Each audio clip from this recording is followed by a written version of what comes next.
Welcome to GBH News Rooted, where we celebrate Black intellect, culture, and joy. I'm your host, Paris Alston, and today we are honoring a true icon in journalism who is also a familiar face. She's a storyteller, a truth teller, and now a Hall of Famer. Please welcome the legendary Callie Crossley, recently inducted into the National Association of Black Journalists Hall of Fame. Callie, congratulations, and thank you for Paris. being here. Thank you. How does it feel to be back in your old stomping ground? I know we had you for the Oscars roundtable, but it's just me and you this time. Yes. Well, it's good.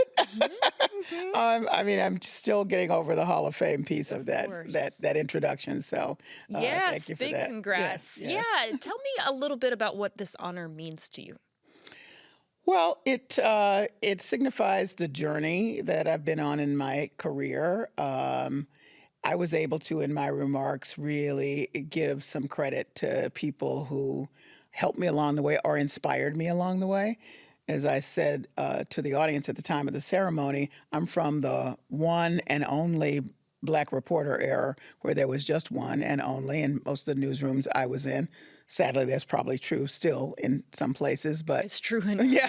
but that was the deal when I was coming up, and so to go to my first NABJ convention and see all these people in one room, there was probably just 100 in the first time I went, and that they turn out to be the kind of mentors and supports that they have been over the years, and then now to be honored by that peer group was really quite something. And remind us how you got your start in journalism.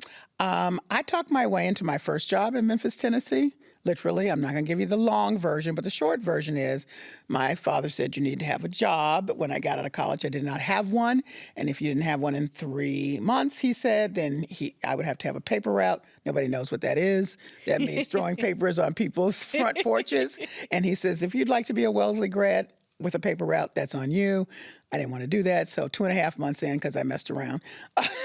We all got to sometime. I got desperate and I went down to the library, no Google then.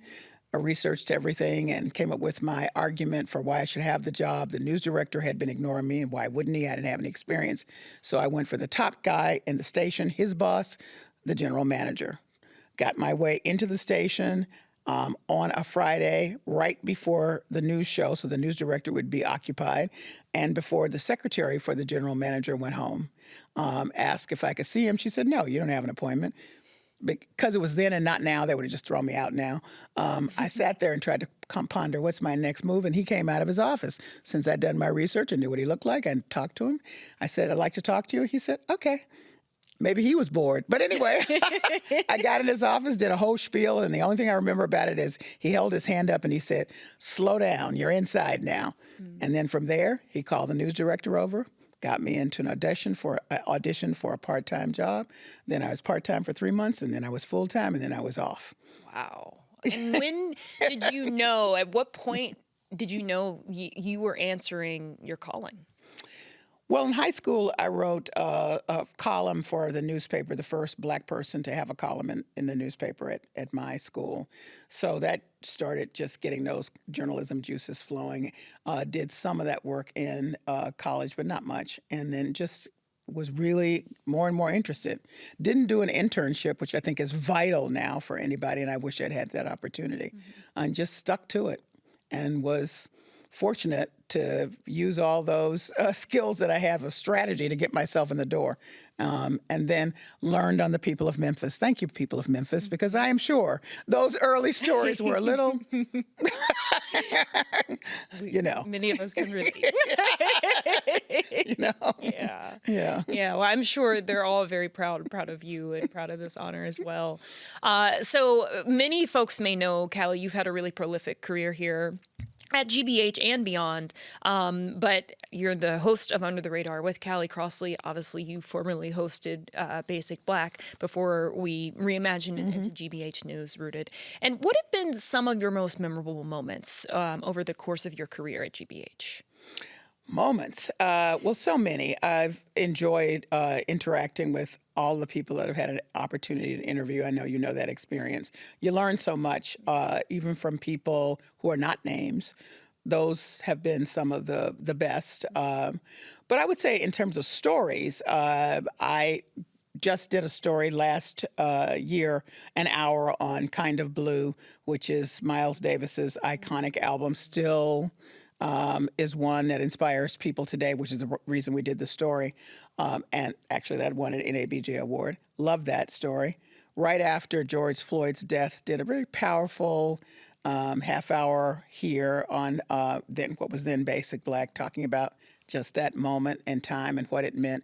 And then both a fun and substantive conversation about the movie Black Panther and what it meant on so many levels in terms of representation, but also in terms of what the themes of belonging and home meant. The kind of conversation you could really have with some great guests, and I enjoyed that. And there's more and more. And one of the biggest moments of your career, of course, was when you wrote, produced, and directed 2 episodes of the 1987 award-winning and Academy Award-nominated series, Eyes on the Prize. Yes. How do you reflect on that moment today? It's the seminal professional experience of my life. It remains so because we went in it with everything we had.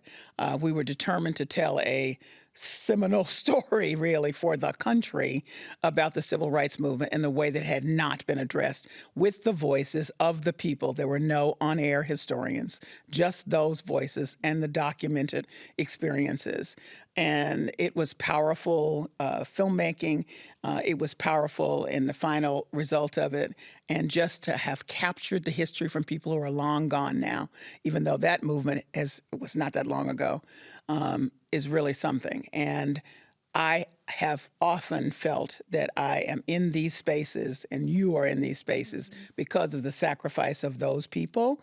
And so to have an opportunity to document what they did and that history remains amazing, and I feel really good about it. It also created another little history of its own because I was the first African-American to be nominated in the documentary feature category as a result of the nomination for the Oscars. Incredible. Continuing to break ground and break barriers there. And Callie, I'm glad you mentioned how without those people, you wouldn't have been in the spaces you were. I wouldn't be where I am now. And that's true. Without you, I wouldn't be here, right? No. So I thank you for that, for paving the way.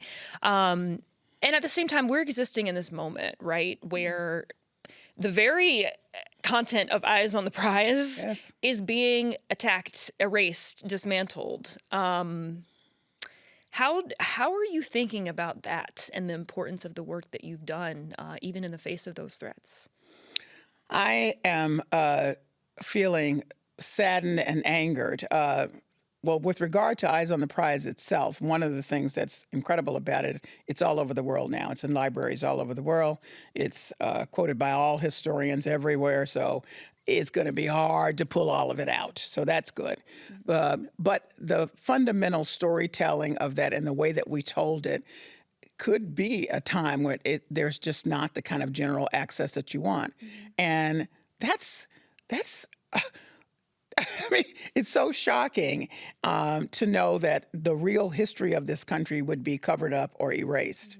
I mean, it took this long for us to get to the point where we can acknowledge some of the things that are uncomfortable, but they are also triumphant in what happened and how we've moved forward. Was the story of America for all the people who ended up here, however they ended up. So it's really scary, and we have to, all of us, be about the business of protecting that history, protecting those stories, keep telling those stories, keep sharing those stories, keep that history alive, which is actually how I ended my comments at the Hall of Fame ceremony, saying that we have to keep mission focused, keep the faith, and keep our eyes on the prize. Amen. You was up there preaching, wasn't you? What do you hope that this next generation of Black journalists, me and others following in your footsteps, do to uphold that? Well, it's going to be rough because you have to be now the reminders. In some ways, we and the people before us, or people before me anyway, that generation that I admired going into NABJ were the uncoverers, because there was a lot that hadn't been discussed at all. But it had been uncovered. We have documented it. We have all of that information. The story is out there. Now you have to be the reminders, the constant reminders.